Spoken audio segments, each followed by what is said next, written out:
Praise the lord. మన పరిశుద్ధుడైనటువంటి యేసుక్రీస్తు వారి శక్తి కలిగిన నామమున ఈ రోజున విశ్రాంతి దినమందు దేవుని వాక్య ధ్యానమునకు ప్రతి ఒక్కరికి మన దేవుని పేరట వందనాలు. ఈ రోజున దేవుని వాక్యాన్ని ద్వితీయోపదేశ కాండము 5వ అధ్యాయము 33వ వచనంలో నుంచి ధ్యానించుకుందాము. కాబట్టి మీరు కుడికే గాని ఎడమకే గాని తిరగక మీ దేవుడైన యెహోవా ఆజ్ఞాపించినట్లు చేయుటకు జాగ్రత్త పడవలెను. మీరు స్వాధీనపరచుకొనబో దేశంలో మీరు జీవించుచు మేలు కలిగి దీర్ఘాయుష్మంతులగునట్లు మీ దేవుడైన యెహోవా మీకు ఆజ్ఞాపించిన మార్గములన్నిటిలో నడుచుకొనవలెను. దేవుని మార్గంలో నడుచుకోవాలని లేఖనము సెలవిస్తూ ఉంది. అయితే ఈ వచనంలో ఈరోజు మన దేవుని వాక్య ధ్యానం ఏమిటంటే, కాబట్టి మీరు కుడికే గాని ఎడమకే గాని తిరగక మీ దేవుడైన యెహోవా ఆజ్ఞాపించినట్లు చేయుటకు జాగ్రత్త పడవలెను. ఇది మన వాక్యపు ధ్యానము. ఈ రోజున ఈ వచనంలో నుంచి మనము ధ్యానించుకుందాము. దేవుడు సెలవిచ్చినట్లు అటు తొలగొద్దు ఇటు తొలగొద్దు. తొలగితే ఏం జరుగుతుంది అంటే సున్నం బొచ్చలు మోయాల్సి వస్తుంది, సిమెంట్ బొచ్చలు మోయాల్సి వస్తుంది. చిన్నప్పుడు ఇవే మాటలు వినపడతా ఉంటాయి. స్కూల్కి పోయినప్పుడు స్కూల్కే పోమని చెప్తారు. స్కూల్కి పోతా అని చెప్పి అటు ఇటు తొలగితే పోవాల్సినటువంటి మార్గము తిన్నగా లేదు కదా. అటు ఇటు తొలగినప్పుడు స్కూల్కి పోకుండా అటు ఇటు తొలగితే ఏమవుతుంది? తిన్నగా లేదు. కాబట్టి ఈ తొలగినందువల్ల ఏం జరుగుతుంది అంటే, ఈ తొలగినటువంటి దారి సరాసరి ఏం చేస్తుందంటే సిమెంటు ఆ ఇసుక కలిపి ఆ బొచ్చను నెత్తి మీద పెట్టుకొని పైకి ఎక్కాల అటు దారి తీస్తుంది. పరిస్థితులు అట్లాగా మారిపోతాయి. అందుకే పదే చెప్తారు ఏమనంటే, ఏ సమయంలో ఏ పని చేయాలో ఆ పని మాత్రమే చేయాలి. చేసేటువంటి పనిని నిబద్ధత కలిగి, అంటే భయం కలిగి, అట్లాగైతు ఇట్లాగైతు అని చెప్పేది. అందుకే ఆ భయం అన్న ఉంటదేమో, చదువుకొని బాగుపడతారని అట్లాగ చెప్తారు. ఈ లోకానికి సంబంధించి ఒక మనుషుని జీవితానికి సంబంధించినటువంటి విషయం అది. దీర్ఘాయుష్మంతులు అవ్వాలంటే లేఖనంలో సెలవిస్తా ఉన్నది దేవుని వాక్యము, మీరు జీవించుచు మేలు కలిగి దీర్ఘాయుష్మంతులు అవ్వాలంటే ఏం చేయాలంటే అటు ఇటు తొలగొద్దు. దేవునిలో నుంచి తొలగేటువంటి వాళ్ళు మన కళ్ళ ముందే ఎంతో మంది ఉన్నారు. నేను కూడా ఎన్నోసార్లు చెప్పాను. తెలిసినటువంటి వాళ్ళు అలాగున్నారు, ఇలాగ చేశారు. వాళ్ళు చేసినటువంటి పనుల వల్ల వాళ్ళ జీవితం ఏమైపోయిందంటే, ఈ తొలగినందువల్ల శ్రమలకి కష్టాలకి ఇవి మాత్రమే చెప్పుకుంటా ఉన్నాం. చెప్పుకోనటువంటివి కూడా వాళ్ళ మీదకి వచ్చి పడ్డాయి. ఆ పరిస్థితి రాకుండా మేలు కలిగి మీ జీవితంలో మేలు కలిగి జీవించాలంటే, దీర్ఘాయుష్తో ఉండాలంటే దేవుని మార్గాన్ని తప్పక అనుసరించాల్సినటువంటి అవసరత కొంచెం కాదు, చాలా ఉంది. దేవునికి స్తోత్రం కలుగును గాక. అన్ని రోజులు దేవుని వాక్యము సెలవిస్తూ ఉంటుంది.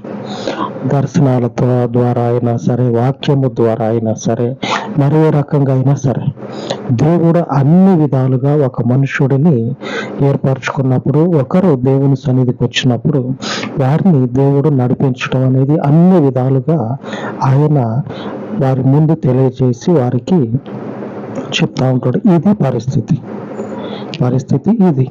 మీరు అటు సిమెంట్ బొచ్చులు మోయటానికి పోతారా, లేదా మేలు కలిగి దీర్ఘాయుష్మంతులు అవుతారా? కుడి ఎడమలకు తొలగక ఉండి ఈ మార్గాన్ని అనుసరించినట్లయితే మేలు అనేది జరుగుతుంది మీకు. ఈ మేలే కాదు, దీర్ఘాయుష్మంతులు అయ్యి భూమి మీద దేవుని క్షేమము అనేటువంటి పేరు పెట్టబడుతుంది. ఎవరికొంది భూమి మీద క్షేమం అనేది? ఎవరికీ లేదు. దేవునిని అనుసరించినటువంటి వారిలో పూర్వపు దినాల్లో ప్రవక్తలు ఉన్నారు. వారి జీవితాల్లో కనపడదు దేవుని క్షేమం అనేది రాయబడి ఉన్నది. వాళ్ళ యొక్క క్షేమము విస్తరించిపోయిందని, వాళ్ళ యొక్క జీవితాలు నెమ్మదికరంగా ఉన్నాయని రాయబడి ఉన్నది. అదే క్షేమము ఈరోజు మనకి కావాలంటే కుడి ఎడమలకు తొలగకుండా యేసు ప్రభువు లాగా ఉండాలి. యేసు ప్రభు గురించి మనకంతా తెలుసు, అంతా తెలుసు మనకి. బైబిల్లో ఉన్నటువంటి వారిలో యేసు ప్రభు గురించి, ఆయన జీవితం గురించి తెలిసినంతగా మరొకరి గురించి తెలియదు. అంత బాగా యేసు ప్రభు గురించి తెలుసు. యేసు ప్రభు ఎలాగ తొలగకుండా దేవునిని అనుసరించి దీర్ఘాయుష్మంతుడే కాదు, మరణాన్ని జయించినట్లు కనపడతా ఉంది. ఒకసారి వచనాన్ని చూసుకుందాం. మత్తయి సువార్త చివరి అధ్యాయము 6వ వచనం, పేజీ నంబరు 36వ వచనం, 36వ పేజీ, 30వ పేజీ, పేజీ నంబర్ 30. మత్తయి సువార్త లాస్ట్ అధ్యాయం 6వ వచనం నేను చదువుతూ చూడు. ఆయన ఇక్కడ లేడు, తాను చెప్పినట్లు ఆయన లేచి ఉన్నాడు. రండి, ప్రభువు పండుకొనిన స్థలమును చూచి. ఆయన ఏం చెప్పిండు? యేసు ప్రభు ఏం చెప్పిండు? నేను 3వ దినాన తిరిగి లెగవటం అనేది నిశ్చయం అని చెప్పాను. ఆ 3వ దినానికి ముందు, కొన్ని రోజుల ముందు, నా వల్ల కాదు అని దేవునికి ప్రార్థన చేస్తా ఉన్నాడు. అంటే నేను కుడికి కానీ ఎడమకు కానీ తొలుగుతా అని ప్రార్థన చేస్తా ఉన్నాడు యేసు ప్రభు. దేవుని దగ్గరికి పోయి, మనం చదువుకున్న వచనంలో ఏమని చదువుకున్నాం? మీరు కుడి ఎడమలకి తొలగొద్దని చదువుకున్నాం. యేసు ప్రభు ఏమని ప్రార్థన చేస్తాడంటే, నేను కుడికి అయినా తొలుగుతా, ఎడమకైనా తొలుగుతా అని ప్రార్థన చేస్తాడు. మత్తయి సువార్తలో 43వ వచనం, 27వ అధ్యాయము 43వ వచనంలో రాయబడి ఉన్నది. ఏమని?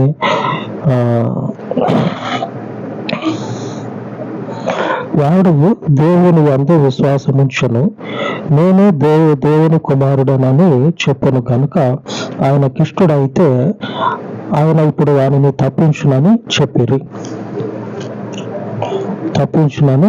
చెప్పిరి. ఆ సిలువ వేయబడిన తర్వాత సైనికులందరూ మాట్లాడుకుంటా ఉన్నారు. ఏమని ప్రార్థన చేసిండు యేసు ప్రభు? నేను అటు కానీ ఇటు కానీ తొలగుతా అని చెప్పనని ప్రార్థన చేసిండు. సరాసరి అటు ఇటు తొలగకుండా దేవుడు ఏర్పాటు చేసినట్లు, నేను ఏర్పాటు చేశా కదా ఈ తిన్నని మార్గం, దీంట్లో మీరు కనుక ఉన్నట్లయితే మీకు దీర్ఘాయుష్తో పాటు మేలు కలుగుతుందని రాయబడి ఉన్నది.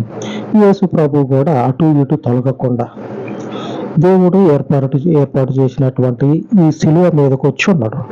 ఇది చూసేటోళ్ళు ఏమంటా ఉన్నారంటే, వీడు మన దాకా ఏం చెప్పాడు మనకి, నేను 3వ రోజు లెగుస్తా అని చెప్పి అన్నాడు. సరే, కరెక్ట్, వీడు అన్నది. యేసు ప్రభుని అంటా ఉన్నారు ఆడున్నటువంటి సైనికులు, వీడు ఇట్లా చెప్పిండు కదా, చూద్దాం. దేవుడు అక్కడ ద్వితీయోపదేశ ఖండంలో చెప్తా ఉన్నాడు, మీరు కుడి ఎడమలకి తొలగకుండా నా మార్గంలోనే ఉంటే మీకేం జరుగుతుంది అంటే దీర్ఘాయువు కలుగుతుంది అని చెప్పాడు. దేవుడు చెప్పిండు. చెప్పిన తర్వాత యేసు ప్రభు కూడా అటు ఇటు తొలగాలని చూసి, చివరికి దేవుడు ఆజ్ఞ ఇవ్వకపోతే ఇటే వెళ్ళాలని దేవుడు చెప్తే, ఆ దేవుని మాటకి లోబడి శిలువ మీద పోయి కూర్చున్నాడు యేసు ప్రభు. ఆ తర్వాత 3వ రోజుకి మనం మొదట చదువుకున్నటువంటి వచనము మత్తయి సువార్తలో, ఆయన చెప్పినట్లే లేచి ఉన్నాడు.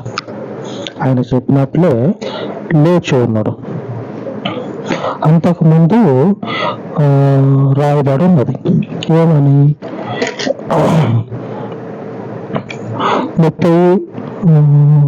26వ అధ్యాయము 39వ వచనం.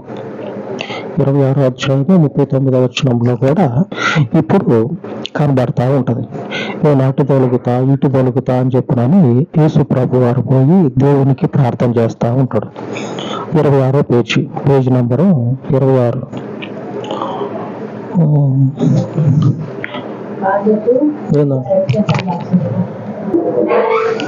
లేఖనంలో చూద్దాం.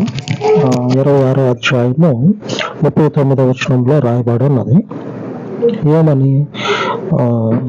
తీసిన కొంత దూరం వెళ్ళి సాగిలపడి, నా తండ్రి, సాధ్యమైతే ఈ గిన్నె నా యొద్ద నుండి తొలగిపోనిమ్ము, అయినాను నా ఇష్ట ప్రకారము కాదు, నీ చిత్త ప్రకారమే కానిమ్మని ప్రార్థించాను.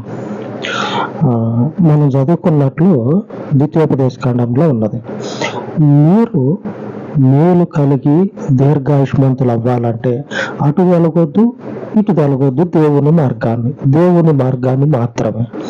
యేసు ప్రభు ముందున్నటువంటి ఈ సిలువ అనేటువంటి పాత్ర దేవుని ద్వారా యేసు ప్రభు వారికి అనుగ్రహించబడిన తర్వాత ఆ శ్రమలని ఆలోచన చేసుకొని యేసు ప్రభు పోయి ప్రార్థన చేస్తా ఉన్నాడు. ఏమనంటే, నా వల్ల కాదు, నేను ఈ తోవ నుంచి ఇటైనా పోతా,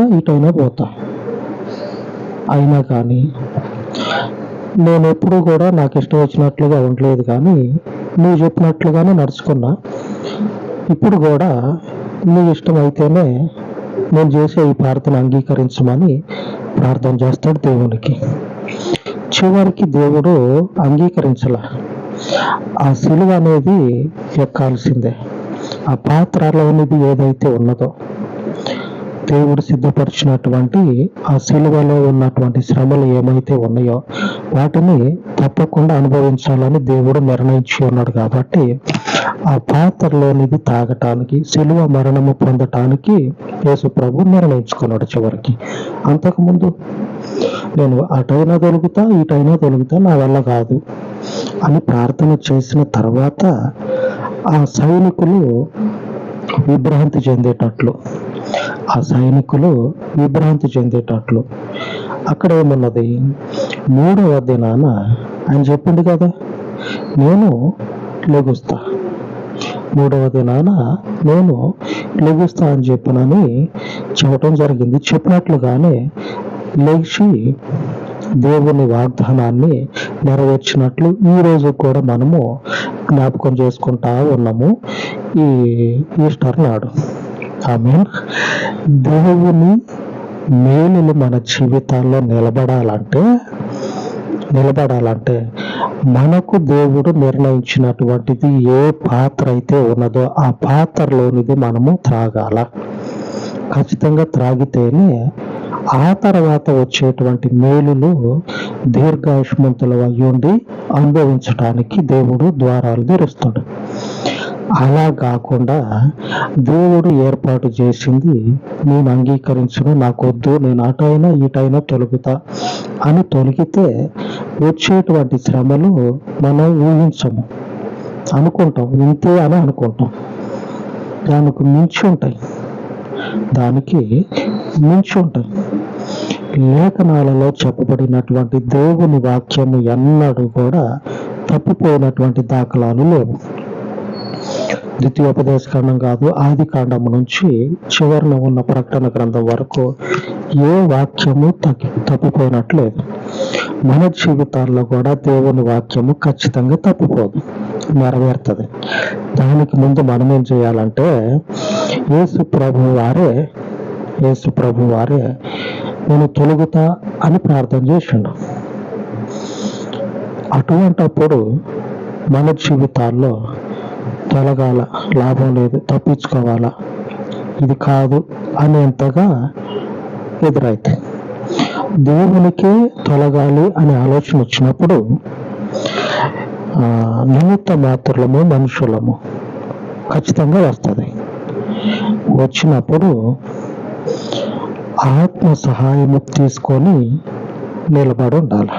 యేసు ప్రభువులాగా ప్రార్థన చేసి చివర్లో అంటా ఉన్నాడు యేసు ప్రభు, అయినా కానీ నా హృదయంలో ఉన్నది ఏదైతే బయటకు వస్తా ఉందో దానిని నువ్వు నెరవేర్చకుండా ఈ వచ్చేటువంటి మాటల్లోనే ఒక మాట చెప్తా ఉన్నాడు, నీవు నిర్ణయించింది ఏదైతే ఉన్నదో దానినే జరిగించు. మన జీవితాల్లో కూడా దేవుడు నిర్ణయించినటువంటి దానికే లోబడితే మేలులు అనేవి తప్పిపోవు, దీర్ఘాయుష్ అనేది దేవుని దగ్గర నుంచి మన మీదకి వచ్చి నిలబడుతుంది. ఈ శ్రేష్టమైనటువంటి జీవితాలని దేవునిలో కొనసాగించినట్లయితే ఈ ధన్యత మనకి శాశ్వత కాలము దేవుడు నిలబెట్టడానికి సమర్థుడు. ఎందుకంటే లేఖనము తప్పిపోవటము అసంభవం, దేవుని మాట తప్పిపోవటం అసంభవం. ఆమేన్. దేవుడు తన వాక్యమును దీవించును గాక. ఆమేన్.